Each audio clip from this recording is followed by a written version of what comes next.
નદીના જળસ્તરમાં સતત વધારો નોંધાઈ રહ્યો છે। પૂર્ણા નદી 27 ફૂટે વહેતા પૂરની સ્થિતિનું નિર્માણ થયું છે। ભેસદ ખાડા વિસ્તારમાં લોકોના ઘરોમાં પાણી ભરાઈ ચૂક્યા છે। વિસ્તારના 150 થી વધુ લોકોનું સ્થળાંતર કરવામાં આવ્યું છે। તંત્રએ લોકોને સાવચેત રહેવાની અપીલ કરી છે। તો જનજીવન પ્રભાવિત થયાના પણ દ્રશ્યો સામે આવ્યા છે। 150 થી વધુ લોકોનું સ્થળાંતર કરવામાં આવ્યું છે। ઘરોમાં પાણી ભરાઈ ચૂક્યા છે। પૂરની સ્થિતિનું નિર્માણ થયું છે। નવસારીમાં પૂર્ણા નદીના જળસ્તરમાં સતત વધારો નોંધાયો છે। પૂર્ણા નદી 27 ફૂટે વહેતા પૂરની સ્થિતિનું નિર્માણ થયું છે। પૂરની સ્થિતિ સર્જાઈ છે। ભેસદ ખાડા વિસ્તારમાં લોકોના ઘરોમાં પાણી ઘૂસી ચૂક્યા છે। આ ભેસદ ખાડા વિસ્તારના દ્રશ્યો આપ જોઈ રહ્યા છો। આ વિસ્તારના 150 થી વધુ લોકોનું સ્થળાંતર કરવામાં આવ્યું છે। નવસારીમાં આકાશમાંથી વરસી રહેલી આફત લોકો માટે મુશ્કેલી રૂપ બની છે। ખાસ કરીને જે લોકમાતાઓ છે એના જળસ્તર વધી રહ્યા છે। નવસારી સહિત ઉપરવાસમાં પડેલા ભારે વરસાદને કારણે પૂર્ણા નદીનું જળસ્તર છે એ ભયજનક સપાટી વટાવીને 3 ફૂટ ઉપર થઈ છે, જેના કારણે નવસારીના નીચાણવાળા વિસ્તારોમાં પાણી ભરાયા છે। હાલ જે આપ દ્રશ્યોમાં જોઈ શકો છો એ આ વિસ્તારના લોકો જે છે એ પોતાની જે ઘર વખરી છે એને વ્યવસ્થિત કરી રહ્યા છે અને આ પીલળાઈ નહીં, પૂરના પાણીમાં આ પીલળાઈ નહીં એના માટેની લોકો વ્યવસ્થા કરી રહ્યા છે। સાથે જ જો આપ જોશો બાજુમાં તો આ પછાડી જે ઘર છે એ ઘર તો સમગ્ર જે છે એ 9 થી 10 ફૂટ જેટલું પાણી હશે અને એ ઘરમાં પાણી ભરાઈ ગયા છે અને અહીંના લોકોને સ્થળાંતરિત કરવામાં આવ્યા છે। મહત્વની વાત કરવામાં આવે તો સતત અવિરત જે પૂર્ણા નદીનું જળસ્તર વધી રહ્યું છે એ 30 ફૂટ સુધી પહોંચવાની સંભાવના વ્યક્ત કરવામાં આવી છે। અનેક ઘરો જે છે એ ખાલી થયા છે અને અહીં જે રહેતા લોકો છે એમને સુરક્ષિત સ્થળોએ ખસેડવામાં આવ્યા છે। અહીં નજીકમાં જ પૂર્ણા નદી વહેતી હોય છે, તેથી આ ભેંસદ ખાડા વિસ્તાર છે અને અહીં નદી થોડું જે જળસ્તર વધે એમાં જ પાણી આવી જતા હોય છે, પરંતુ અત્યારે તો જે પૂર્ણા નદી ભયજનક સપાટીને પણ વટાવી ગઈ છે અને તેના કારણે અહીં પૂરની સ્થિતિ બની છે। લોકોની સ્થિતિ કફોડી થઈ છે। ઘર ખુલ્લા મૂકીને લોકોએ અહીંથી સ્થળાંતર કરવા પડ્યું છે, કારણ કે જો પૂરનું પાણી આ રીતે જ વધતું રહે તો જાનમાલનું પણ નુકસાન હોય છે। આપ દ્રશ્યોમાં જોઈ શકો છો કે આ જે ઢોર છે એ પણ આ વિસ્તારમાં કશેક ફસાયા હશે તે અહીંથી પસાર થઈ રહ્યા છે। લોકો જે છે એમણે ઘણા લોકોએ જે આ વિસ્તારની જે પરિસ્થિતિ છે તેને જોઈને પોતાના ઘરોના જે છે ઊંચા કર્યા હતા, એટલે ઘણી જગ્યાએ હજુ પાણી એ લોકોને નડ્યા નથી, પરંતુ એ લોકોએ અહીંથી પસાર થવું હોય તો ઘૂંટણ સમા જેટલા પાણી છે અને તેના કારણે લોકો જે છે એ મુશ્કેલીમાં મુકાઈ ગયા છે। તંત્ર જે છે એ હાલમાં પરિસ્થિતિને ધ્યાને લઈને લોકોને સુરક્ષિત સ્થળે ખસેડવાની તૈયારી કરી રહ્યું છે। આ જ વિસ્તારમાંથી 150 જેટલા લોકોનું સ્થળાંતર કરાયું છે। ત્યારે જો પૂર્ણાની સપાટી હજુ વધે તો નવસારી માટે સ્થિતિ કફોડી બની શકે છે। ધવલ પારેખ, ઝી મીડિયા, નવસારી।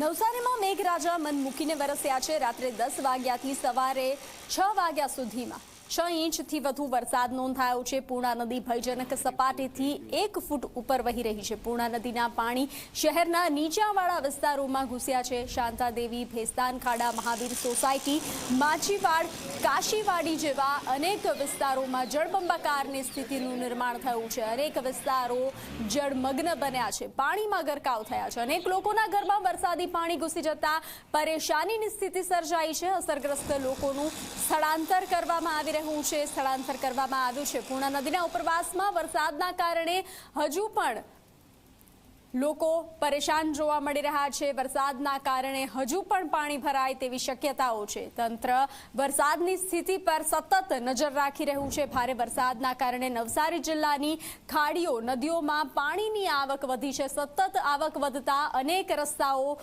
બંધ થયા છે। નવસારી ગણદેવી માર્ગ પર પાણી ફરી વળતા રસ્તાઓ બંધ થયા છે।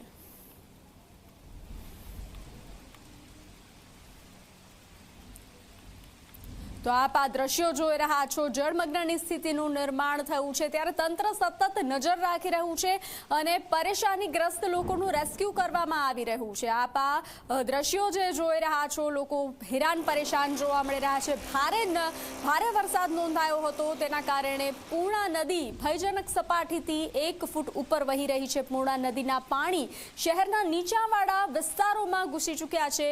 જળમગ્નની સ્થિતિનું નિર્માણ થયું છે, લોકો કેડ સુધી પાણીમાં જવા મજબૂર બન્યા છે। તો શાંતાદેવી, ભેસ્તાન ખાડા, મહાવીર સોસાયટી, માછીવાડ, કાશીવાડના આ દ્રશ્યો છે જે લોકો પરેશાની ભોગવી રહ્યા છે। આવા અનેક વિસ્તારો પાણીમાં ગરકાવ થયા છે। આવા અનેક વિસ્તારોમાં જળબંબાકારની સ્થિતિનું નિર્માણ થયું છે। અનેક લોકોના ઘરોમાં વરસાદી પાણી ઘૂસી જતા ઘરવખરીને મોટા પ્રમાણમાં નુકસાન પહોંચ્યું છે। અસરગ્રસ્ત લોકોનું સ્થળાંતર કરવામાં આવી રહ્યું છે। પૂર્ણા નદીના ઉપરવાસમાં વરસાદના કારણે હજુ પણ પાણી વધે તેવી શક્યતાઓ વ્યક્ત કરાઈ રહી છે। તો નવસારીની પૂર્ણા નદીના જળસ્તરમાં સતત વધારો નોંધાઈ રહ્યો છે। હાલ પૂર્ણા નદી ભયજનક સપાટીથી 3 ફૂટ વહી રહી છે, 3 ફૂટ ઊંચે વહી રહી છે। શહેરના નીચાણવાળા વિસ્તારોમાં પાણી ભરાવાની શરૂઆત થઈ ચૂકી છે। રાહત કોલોની, બાલાપીર દરગાહ, રામજી ખત્રીની પોળમાં વરસાદી પાણી ભરાયું છે। આ પાણી ભરાયું છે, ઘરોમાં પાણી ભરાઈ જતા લોકોનું નજીકની શાળાઓમાં સ્થળાંતર કરવામાં આવી રહ્યું છે। જિલ્લા તંત્રએ અસરગ્રસ્ત વિસ્તારોની મુલાકાત લીધી છે। જ્યાં સુધી પાણી ન ઉતરે ત્યાં સુધી ઘરમાં ન જવા લોકોને અપીલ કરવામાં આવી છે। ઉપરવાસનો જે વરસાદ હતો એનાથી પૂર્ણા નદીનું લેવલ વધી રહ્યું છે એટલે તકેદારીના ભાગરૂપે આપણે સવારથી નીચાણવાળા જે પણ વિસ્તારો છે, ગધેવાન મહોલ્લો છે, એપીએમસી ફિશ માર્કેટ છે, મિથિલા નગરી છે, બધેથી બંદર રોડ ને બધેથી આપણે શિફ્ટિંગ કરવા માટે નગરપાલિકાના વાહનોએ એ લોકોને જાણ પણ કરેલી છે આગોતરી રીતે। અને જેમ જેમ લેવલ વધતું ગયું અને પાણી ભરાતા ગયા એમ એ લોકોને શિફ્ટિંગ કરીને ટાટા બોય સ્કૂલ ને અન્ય આશ્રય સ્થાનો પર લઈ પણ જવામાં આવેલ છે। એ લોકોને ચા નાસ્તો જમવાની સગવડ કરવામાં આવશે અને એ લોકોને ટોયલેટ બાથરૂમની પણ સુવિધા ઉપલબ્ધ છે। ગત મોડી રાતથી નવસારીમાં અનરાધાર વરસાદ પડ્યો છે અને નવસારી તાલુકામાં 6.5 ઇંચથી વધુ વરસાદ વરસી ચૂક્યો છે, જેના કારણે આજે નવસારીના જે નીચાણવાળા વિસ્તાર છે, ખાસ કરીને આ ખાડી વિસ્તાર છે અને આ ખાડી વિસ્તારના દશેરા ટેકરી નજીકના રેલ રાહત કોલોની અને જે દરગાહ વિસ્તાર છે ત્યાં આગળ પાણી ભરાયા છે અને લોકોના ઘરોમાં પાણી ભરાઈ ગયા છે। બીજી તરફ જે ઉપરવાસમાં જે વરસાદ હતો તેના કારણે પૂર્ણા નદીનું જળસ્તર સતત વધી રહ્યું છે। હાલ જે પૂર્ણા નદી જે છે એ 26 ફૂટે પહોંચી છે, એટલે કે એના જે ભયજનક સપાટીથી 3 ફૂટ ઉપર આવી ગઈ છે અને નવસારી શહેરના નીચાણવાળા તમામ વિસ્તારોમાં પાણી ભરાવાની શરૂઆત થઈ ગઈ છે। લોકોનું સ્થળાંતર કરવામાં આવી રહ્યું છે। જિલ્લા કલેક્ટર, પ્રાંત, પાલિકા સીઓ, પ્રમુખ સહિતના અધિકારીઓ આ નીચાણવાળા વિસ્તારોમાં જ્યાં પાણી ભરાયા છે તેની મુલાકાત લઈ રહ્યા છે। ત્યારે હાલમાં આપણે જે છે નવસારીના દશેરા ટેકરી વિસ્તારમાં છે અને અહીંના જે નગરસેવક છે સ્થાનિક, એમની સાથે વાત કરીશું। જી વિજયભાઈ, કેવી પરિસ્થિતિ અને ક્યારે પાણી ભરાવાની શરૂઆત થઈ? હવે ગઈકાલે મુસળધાર વરસાદ પડ્યો એના લીધે અમારા વોર્ડ નંબર 13 ના વિસ્તાર બાલાપી દરગાહ, રેલ રાહત કોલોની અને રામજી ખત્રીનાર એમના હવે મને રાત્રે 12:30 વાગે રેલ રાહત કોલોનીમાંથી મંજુલાબાઈનો એક ફોન આવ્યો કે ભાઈ અમારે ત્યાં પાણી વધી ગયા છે ને અમને રહેવાની વ્યવસ્થા કરો। એ બાબતની જાણ મેં તંત્રને કરી અને તંત્ર તાત્કાલિક આવીને આંગણવાડી ખોલાવી અને જે રેલ રાહત કોલોનીના લોકો છે એમને અમે આંગણવાડીમાં રાખ્યા છે। અને જે